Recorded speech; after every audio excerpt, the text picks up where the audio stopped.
Les réalisations de la France, le reboisement, la scolarisation, la santé, etc. Et puis ensuite, on était dispersés dans des centres.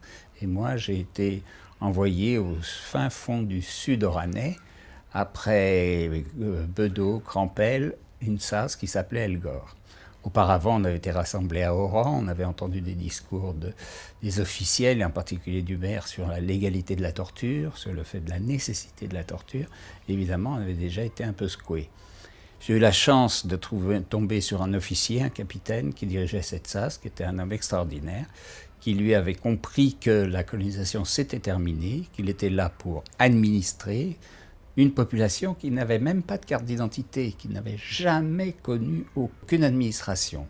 Et il commençait à y avoir une vie sociale qui a été brisée par le général qui dirigeait la région militaire, qui était le général Conze, et qui, lui, ne voyait qu'opération militaire, qui a donc bombardé le Djebel, qui a arrêté des milliers de personnes soupçonnées d'eux, ce qui a eu pour conséquence que les Morazni, qui étaient avec le capitaine, sont tous partis rejoindre la Hélène, dans la montagne, et que le capitaine est parti complètement découragé.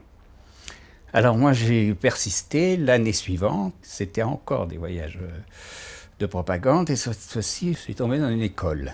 Et comme entre-temps, j'avais appris un peu l'arabe, je faisais bilingue, arabe et français. Et je ne savais pas que l'arabe était totalement interdit.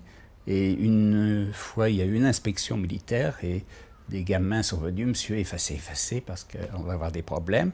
Donc ils surveillaient Ils étaient des vigiles qui, en cas d'alerte, venaient me prévenir qu'attention, il fallait être prudent. Donc la prise de conscience s'est opérée.